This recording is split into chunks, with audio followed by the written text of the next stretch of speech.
नमस्कार दोस्तों, स्वागत है आपका अपने चैनल रसायन शास्त्र पर, जहां मैं आपको विभिन्न आयुर्वेदिक दवाओं के बारे में जानकारी देती हूं। तो यदि आपने मेरे चैनल को सब्सक्राइब नहीं किया है तो तुरंत कर लें, साथ ही बेल का बटन भी दबा दें ताकि आपको मेरी आने वाली हर वीडियो की जानकारी तुरंत मिल जाए। आज मैं आपके लिए लाई हूँ शिलाजितवादी वटी। देखिए, आयुर्वेद में मधुमेह को मधुमेहा के रूप में जाना जाता है। मॉडर्न साइंस में या आज के दौर में हम इसे डायबिटीज़ या शुगर के रूप में जानते हैं, आप सभी जानते हैं। मधुमेहा का अर्थ है, यहाँ मधु का अर्थ है मीठा और मेह का अर्थ है मूत्र। आयुर्वेद शरीर में व्याप्त दोषों को ध्यान में रखते हुए मधुमेह को 20 प्रकारों में वर्गीकृत करता है। आयुर्वेद डायबिटीज़ को मेनली मूत्र विकार के रूप में देखता है। मैंने अपने वसंत कुसुमाकर रस वीडियो में पूरी तरह से आयुर्वेद शुगर को या डायबिटीज़ को किस तरह देखता है मैंने विस्तार से बताया है। देखिए, आयुर्वेद मधुमेह को कफ दोष की अधिकता से उत्पन्न हुआ मानता है। कफ की अधिकता, कम सक्रिय जीवन शैली, आराम तलब जिंदगी, सेम थ्योरी ये मॉडर्न साइंस की भी है। अब बात करते हैं इस वटी के बारे में। तो ये वटी जो मैं आज आपके लिए लेकर आई हूँ, इसका सबसे बड़ा जो असर है वो होता है बहुमूत्रता, यानी कि जब ज़्यादा पेशाब आपको जाए, वो शुगर के कारण जाए या अन्य किसी रीज़न से जाए, उसमें भी ये बहुत हेल्पफुल है। सबसे ज़्यादा हेल्पफुल है जब शुगर के कारण आपको पेशाब ज़्यादा जाता है, यानी कि बहुमूत्रता। अब इसको कंट्रोल करने के लिए आयुर्वेद में इस वटी को बनाया गया, जो बहुत अच्छी वटी है। इससे न सिर्फ पेशाब कंट्रोल होता है बल्कि मधुमेह को एक अच्छा इलाज भी मिलता है।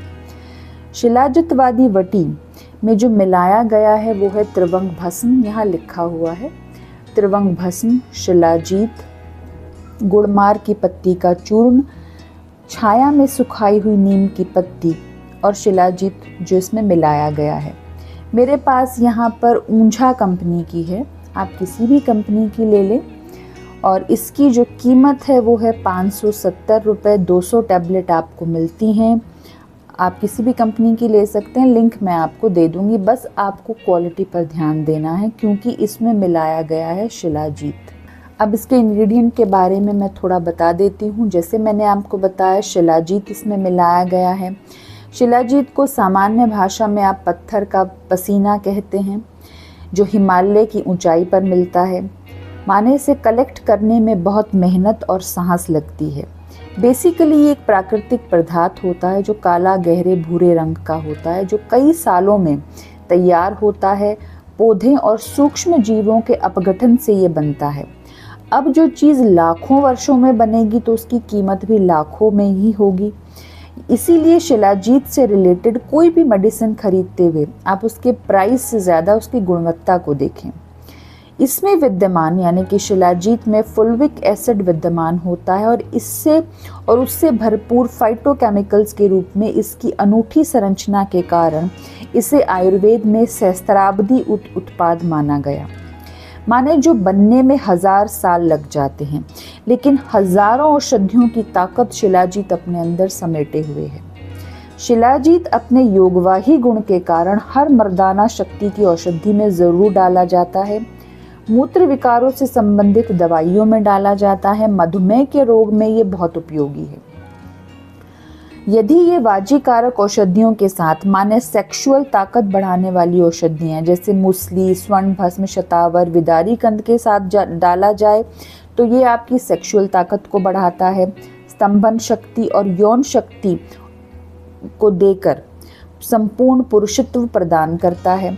और यदि यही शिलाजीत नीम, गुड़मार और अन्य चिरायता, अन्य कड़वी औषधियों के साथ डाला जाए तो ये डायबिटीज़ के लिए एक उत्तम औषधि है। देखिए, क्योंकि शिलाजीत जो है वो हड्डियों की तरह मांसपेशियों में न सिर्फ ताकत देता है अपितु लचीलापन लाते हुए उनको थकान से बचाने के लिए उनकी रिकवरी को भी जल्दी करता है। क्योंकि पहाड़ चढ़ने के लिए सिर्फ मन की नहीं अपितु तन की ताकत होती है और ये पहाड़ी लोगों के लिए शिलाजीत वरदान है, बहुत ज़्यादा इस्तेमाल होता है। और अब ये पहाड़ों से निकलकर मैदानों में और हर जगह छा गया है। आज शिलाजीत सबसे बड़ी यौन औषधि, जो यौन शक्ति बढ़ाने वाली औषधियाँ हैं उनके रूप में जाना जाता है और मधुमेह के लिए जाना जाता है। इसके अलावा इसमें डाली गई है त्रिवंग भस्म। देखिए, त्रिवंग भस्म मिश्रण है शुद्ध नाग, वंग और शुद्ध जस्ता का। ये तीनों भस्म, अब नाग और वंग भस्म आयुर्वेद में मधुमेह और यौन शक्ति के लिए बहुत अच्छी भस्म मानी गई हैं। वहीं जस्ता, जिसे सामान्य भाषा में हम जिंक ऑक्साइड कहते हैं, पैतिक यानी कि पित्त से उत्पन्न प्रेम्य में जहां सर्वांग में जलन हो, जिह्वा सख्त और फट जाए और पित्त के कारण शोध हो, मस्तिष्क शून्य हो जाए, वहाँ ये भस्म शिलाजीत के साथ कमाल करती है और इस औषधि में इसे डाला गया है। ये भस्म कड़वी, कसैली, शीतल, पित्तनाशक, नेत्रों के लिए लाभदायक, पांडु यानी कि पीलिया रोग में, प्रमेह, डायबिटीज तथा श्वास रोग को नष्ट करने वाली होती है। नीम की पत्ती और गुड़मार की पत्ती ये स्वाद में बेहद कड़वी होती हैं और इनका कड़वापन ही मूत्र रोगों में यानी डायबिटीज में बहुत कारगर है। देखिए, मॉडर्न साइंस मुख्यतः दो प्रकार की डायबिटीज़ को मानती है। टाइप 1 जिसमें आप इंसुलिन पर डिपेंड होते हैं यानी आप शरीर में बाहर से इंसुलिन को लेते हैं, और टाइप 2 जिसमें इंसुलिन बनता तो है लेकिन कम मात्रा में बनता है। तो टाइप 2 में ये बहुत अच्छा काम करती है। टाइप 1 में आप इसे ले सकते हैं चिकित्सक की सलाह से, लेकिन कोई औषधि इंसुलिन को नहीं बनाती, वो हार्मोन आपको बाहर से ही डालना पड़ता है अगर शरीर ने उसे बनाना बंद कर दिया है। इंसुलिन शरीर में पैनक्रियाज नामक ग्रंथि निर्माण करती है और हमारे शरीर की कोशिकाएं इंसुलिन हार्मोन की सहायता से भोजन से प्राप्त शर्करा को ऊर्जा में परिवर्तित कर देती हैं, जिससे ये शरीर चलता है। और शरीर जब इस हार्मोन को नहीं बनाता तो शुगर जैसी बीमारी हमारे शरीर में आ जाती है, और ये बीमारी अकेले नहीं आती, पूरा बीमारियों का मोहल्ला साथ लेकर आती है। चूंकि डायबिटीज खान पान की आदतों के कारण सामान्यतः शरीर में आती है, तो क्यों ना इस थ्योरी के साथ इसे ट्रीट किया जाए, माने हाइपोग्लाइसेमिक दवाइयाँ, यानी जो रक्त में शर्करा का स्तर, शुगर का स्तर कम करें, तो ऑटोमेटिकली आपकी शुगर कंट्रोल में आ जाएगी। ये सिर्फ टाइप 2 के लिए। टाइप 1 में आपको इंसुलिन लेना पड़ता है, वो ज़रूरी है। देखिए, इंसुलिन अगर शरीर ने बनाना बंद कर दिया है तो टाइप 1 डायबिटीज़ आपको हो जाएगी, जिससे आपको बाहर से इंसुलिन लेना पड़ेगा। ऐसी कड़वी दवाइयाँ जो इंसुलिन को रेगुलेशन में लाएं और शुगर को कम कर दें, जिससे शरीर में पहले से स्रावित इंसुलिन अनुपातिक रूप से अधिक हो जाए, तो शुगर और इंसुलिन सामान्य हो जाते हैं। इस वटी के पीछे या आयुर्वेद की किसी भी मधुमेह वाली वटी के पीछे यही थ्योरी काम करती है।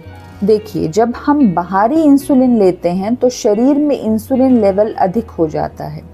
परोक्ष रूप से शरीर से निकलने वाली स्वाभाविक इंसुलिन को वो बाधित कर देता है। ये प्रक्रिया लंबे समय तक चलती है। पेनक्रियाज स्वाभाविक इंसुलिन बनाने की क्षमता को खो देती हैं और आप बाह्य इंसुलिन पर निर्भर हो जाते हैं। डायबिटीज़ की आयुर्वेदिक दवाइयाँ इंसुलिन के इसी मॉडर्न सिद्धांत पर बनी हैं।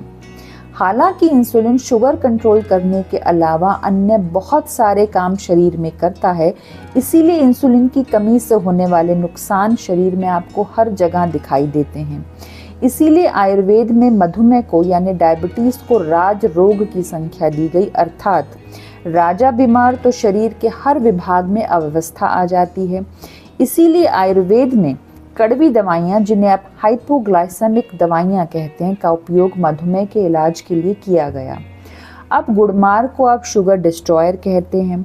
नीम को एंटीबैक्टीरियल और शुगर के लिए तो इसे काल कहा गया, क्योंकि शुगर सिर्फ पेशाब तक, रक्त तक सीमित नहीं होती, अपितु शरीर की चमड़ी पर भी इसका असर दिखता है, जो बहुत सारे स्किन एलर्जीज के रूप में आपको दिखाई देता है। वहाँ नीम बहुत अच्छा काम करता है।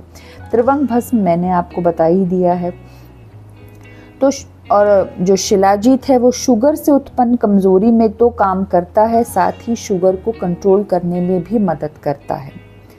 अब ये डिपेंड करता है, अब देखिए इसे लेना कैसे है।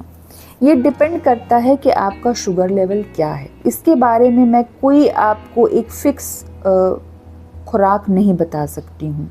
अगर आपकी शुगर बहुत ज़्यादा है, आप 6 गोलियाँ दिन में लीजिए, 8 लीजिए। आयुर्वेद में 12 गोलियाँ तक लेने का विधान है। और कम है तो आप 2 से काम चलाइए। तो ये आप अपने किसी आयुर्वेदिक चिकित्सक से, या अगर आप खुद लेना चाहें तो अपनी शुगर को मॉनिटर, क्योंकि शुगर देखिए हर दिन बदलती है, खान पान की वजह से, थकान की वजह से, तनाव की वजह से। जी हाँ, मैं एक तनाव का उल्लेख करना भूल गई कि आयुर्वेद में ये कहा गया कि अगर आप बहुत ज़्यादा स्ट्रेस भी लेते हैं तो भी आपकी शुगर बढ़ जाती है, इसलिए स्ट्रेस को कम रखिए। तो यहाँ पे आप अपने हिसाब से अगर इसकी डोज को डिसाइड करना चाहें तो अपने शुगर लेवल को देख लें और फिर डिसाइड करें, या किसी डॉक्टर से संपर्क करें और उसको इस वटी के बारे में आप पूछ सकते हैं और वो आपको बता सकते हैं, क्योंकि शुगर का इम्बैलेंस रहता है, आज कुछ है कल कुछ है, तो आप डिसाइड नहीं कर सकते हैं। इसके अलावा पुरुष और स्त्री दोनों ही इसे इस्तेमाल कर सकते हैं। गर्भवती स्त्रियों और स्तनपान कराने वाली स्त्रियों को इसे नहीं लेना चाहिए। इसके अलावा परहेज शुगर के सब जानते हैं, लेकिन मैं जिस थ्योरी पर काम करती हूँ शुगर में, मैं ये कहती हूँ कि आप 2 बातें गांठ बांध लीजिए कि हलवाई की दुकान आपके लिए जहर की दुकान है अगर आप शुगर के मरीज़ हैं, और फल और सब्जियों की दुकान आपके लिए अमृत के समान है। तो अब आप जब इन दुकानों की सीढ़ियाँ चढ़ें तो आप मेरी इन 2 बातों को ज़रूर याद रखें। बाकी इस वटी के बारे में मैं ये ज़रूर कहूँगी कि हर प्रकार की बहुमूत्रता, यानी कि जहाँ बहुमूत्रता, बहुत ज़्यादा पेशाब आपको शुगर की वजह से आए, मूत्र स्थान की कमज़ोरी की वजह से आए, ज़्यादा एसी में अगर आप 12-12 घंटे ऑफिस में काम करते हैं उस वजह से आए, तब भी ये बहुत लाभकारी है। ठंड के मौसम में ज़्यादा पेशाब आता है, वहाँ भी ये लाभकारी है। आप किसी तरह का उपवास कर रहे हैं, जैसे इंटरमीडिएट फास्टिंग, जिसमें 12 से 14 घंटे का उपवास नॉर्मली आजकल सब करते हैं, अगर वहाँ पेशाब ज़्यादा है उसमें भी ये लाभकारी है। तो आप इसे बहुमूत्रता में इस्तेमाल करके देख सकते हैं, आपको ज़रूर लाभ होगा। इसके कोई साइड इफ़ेक्ट मैंने नहीं देखे हैं। अगर आपको महसूस हो तो आप डॉक्टर से पूछ लें या इसे छोड़ दें। बाकी मैंने कभी इसके कोई साइड इफ़ेक्ट नहीं देखे हैं। ये पित्त प्रकृति वाले भी आसानी से ले सकते हैं। अगर पित्त बढ़ जाए तो आप कामदुदा रस, सूत शेखर रस या प्रवाल पिष्टी या केवल शंख भस्म का उपयोग कर लीजिए, आपका पित्त शांत होगा और आप इस वटी का इस्तेमाल कर पाएंगे। बाकी अगर इससे संबंधित आपके कोई भी प्रश्न, कोई भी सुझाव, आलोचना है तो वो स्वागत योग्य है। अगले वीडियो में मैं आपसे फिर मिलती हूँ, तब तक के लिए मुझे इजाज़त दीजिए। नमस्कार।